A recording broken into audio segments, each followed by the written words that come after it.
Bersyukur pada Allah Subhanahu wa taala karena sampai detik ini begitu banyak anugerah Allah yang telah Allah berikan kepada kita, sehingga seandainya kita menghitungnya tentu kita tidak mampu. Salah satunya adalah nikmat sehat, sempat, dan yang paling utama adalah nikmat iman. Salawat dan salam semoga tetap tercurahkan kepada beliau junjungan kita Nabi besar Muhammad sallallahu alaihi wasallam, dan juga kepada para sahabat, keluarga, dan orang-orang yang senantiasa melanjutkan perjuangan beliau hingga hari kiamat kelak. Ma'asyiral muslimin rahimani wa rahimakumullah. Saya akan berkultum tentang materi yang ini tidak terlalu ada kaitannya dengan Ramadan, karena tentunya terkait Ramadan ini sudah banyak yang membahas gitu bahkan berulang-ulang bisa jadi ya. Ma'asyiral muslimin rahimani wa rahimakumullah. Manusia adalah makhluk sosial. Makhluk sosial itu pengertian gampangnya adalah butuh orang lain. Nah, kan seperti itu ya. Jadi manusia itu pasti membutuhkan orang lain, tidak bisa hidup sendirian. Bahkan makan kita itu kira-kira berhubungan dengan siapa? Dengan petani. Baju kita berhubungan dengan penjahit dan pengrajin kain dan seterusnya. Begitu juga kita dalam kehidupan sehari-hari itu pasti ingin berkumpul dengan orang-orang yang seirama dengan kita. Itu watak manusia. Ingin berkumpul dengan komunitas atau dengan orang-orang yang seirama dengan kita. Kalau bahasanya anak muda itu biasanya circle, kelompoknya pasti. Karena kita akan nyaman ketika bergaul, berkumpul dengan orang-orang yang sama dengan kita. Ma'asyiral muslimin rahimani wa rahimakumullah. Namun tentunya Islam memberi bimbingan kepada kita bagaimana kita untuk memilih komunitas, memilih tempat curhat, memilih kita berkumpul dan seterusnya. Karena perkumpulan kita itu ternyata erat kaitannya dengan keagamaan kita, cara berpikir kita dan seterusnya.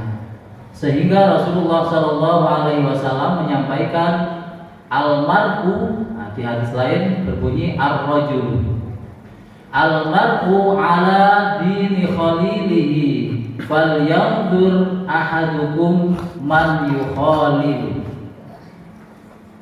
Seseorang itu bisa dilihat atau keagamaannya bisa dilihat dari keagamaan orang-orang yang menjadi teman dekatnya. Jadi khalil itu artinya sahabat dekat.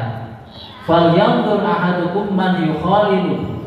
Maka hendaknya kalian itu memperhatikan dengan siapa kalian berkumpul, membuat komunitas dan lain sebagainya. Di sini mengandung pengertian kita harus hati-hati ketika memilih teman, memilih perkumpulan. Karena tentunya yang senang berkumpul, bernongkrong-nongkrong ternyata bukan remaja saja, kan begitu ya. Kita itu juga yang sudah, mohon maaf, sepuh-sepuh gitu, kita senang kumpul ya. Senior-senior ya. Itu masih senang berkumpul, bercengkrama dengan teman sebaya kita. Di situ dijelaskan kita harus hati-hati memilih teman, karena teman itu juga bisa mempengaruhi cara berpikir kita, cara pandang kita. Ketika teman kita itu orang mukmin yang baik, yang taat beribadah, maka keimanan kita akan juga ikut naik, akan lebih baik agama kita. Begitu juga ketika kita berteman dengan orang fasik, orang yang selalu berbuat dosa, menganggap remeh dosa, maka sedikit banyak kita akan terpengaruh. Sehingga Rasulullah SAW memberi perumpamaan terkait teman yang baik dan teman yang buruk. Di dalam hadis dijelaskan, innama mathalu jalisis salihi wa jalisis su'i kahamilul miski wa nafihil kili. Sesungguhnya teman jalis, itu teman dekat, yang solih dan yang buruk itu seperti orang yang membawa minyak wangi dan pengrajin pandai besi, pandai besi. Kalau orang yang membawa minyak wangi atau menjual minyak wangi, imma ayyahdiaka, ada kalanya orang yang membawa minyak wangi itu memberi hadiah kepada kita. Wa imma anta bata'a minhu, dan ada kalanya kamu membeli darinya. Wa imma anta jida minhu rihan thayyibatan, dan ada kalanya kalau tidak diberi, kalau tidak kamu membeli, kamu masih akan mendapatkan bau yang wangi. Jadi berteman dengan orang saleh itu, kita bisa jadi ketika ngumpul didakwahi, dikasih nasihat. Kalau tidak, bisa jadi omongannya itu lemah lembut sekali sehingga kita tenang, ayem ketika berada di sampingnya. Terus bagaimana dengan orang yang karena fihil kiri tadi, yaitu pandai besi, imma ayyuhriqa thiyabaka, ada kalanya karena terkena percikan api maka akan membakar bajumu. Wa imma an tajida minhu rihan muntinatan, dan ada kalanya kalau tidak kepercik apinya kamu akan mencium bau yang tidak enak. Nah, itu perumpamaan orang yang atau teman yang tidak baik. Ada aja yang diomongkan yang tidak baik.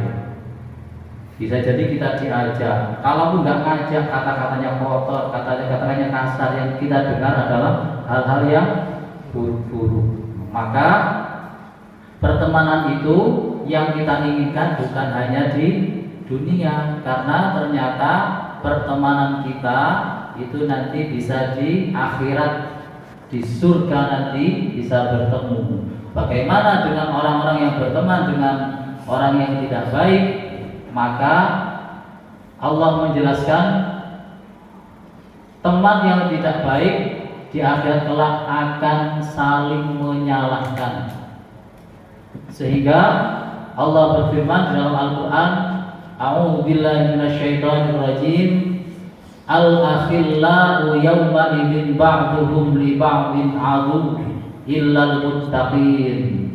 Al-akhilla itu adalah teman dekat, ba'duhum sebagiannya li ba'din kepada sebagian yang lain, aduun menjadi musuh, saling menyalahkan. Kenapa dulu kamu ngajak berbuat dosa? Yang satunya menjawab, kenapa kamu ikut? Terus saling salah menyalahkan. Tapi kalau al-akhillah yang baik, yang muttaqin, maka akan saling mengucapkan salam tibtum, salam tibtum, selamat, selamat, selamat.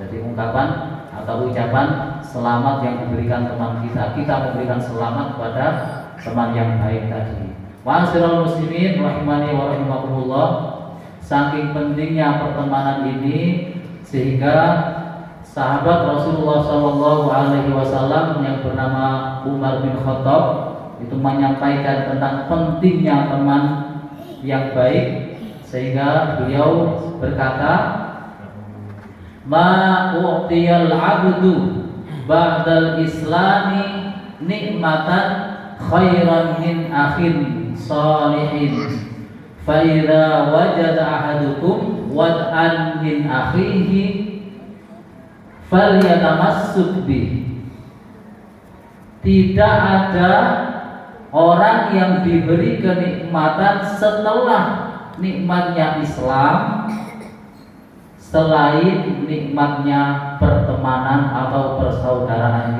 atau saudara yang solih. Jadi nikmat utama itu adalah Islam. Setelah itu kalau Umar bin Khattab punya teman yang baik. Karena teman yang baik itu ketika kita salah kita akan diingatkan, tidak akan dibiarkan kita salah. Karena pada dasarnya ketika salah itu kita sudah lepas dari rel. Kalau teman ada seorang yang lepas dari relnya, keluar dari relnya kok dibiarkan, maka itu bukan teman yang baik. Jadi diingatkan. Tapi tentunya mengingatkan ini ada caranya, ada teknisnya, ya. Jangan sampai kita mengingatkan di depan orang banyak, itu kata Imam Syafi'i itu bukan mengingatkan, tapi niat menjatuhkan. Oke. Kemudian setelah kita mendapatkan hidayah Islam itu, kata Umar bin Khattab, punya teman yang baik, dan ini diabadikan di dalam kata mutiara, khairul ashabi man yadulluka 'alal khairi. Sebaik-baik teman itu adalah yang menunjukkanmu atau mengajakmu kepada kebaikan. Ma'asyiral muslimin rahimani wa rahimakumullah. Semoga kita dijadikan oleh Allah Subhanahu wa taala orang-orang yang baik dan punya komunitas yang baik dan bisa bertemu nanti di surga Allah dengan teman-teman baik kita. Amin ya rabbal alamin. Mungkin itu saja yang bisa saya sampaikan. Mudah-mudahan ini bisa berguna bagi kita semua. Ihdinas siratal mustaqim. Assalamualaikum warahmatullahi wabarakatuh.